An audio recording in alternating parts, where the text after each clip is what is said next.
ito yung ginagamit ni former Budget Secretary Emilia Bongcodin.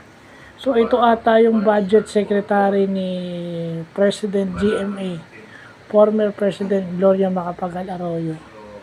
So alam naman natin yung Maintenance and Other Operating Expenses o MOOE ang ginagamit o source ng pondo ng mga public schools. So as an educator, as a education administrator in public schools, dapat alam ito. So hindi natin alam kung ito pa rin ang ginagamit nila, but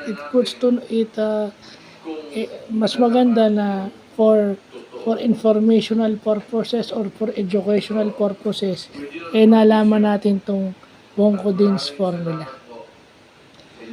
So yun lang yung atin.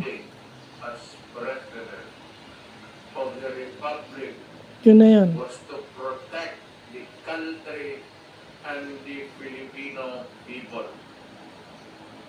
Do not question my policies because I offer no apologies, no excuses. Yun na yun. I did For educational purposes lang to ha. Hindi natin alam kasi whether you do it or not.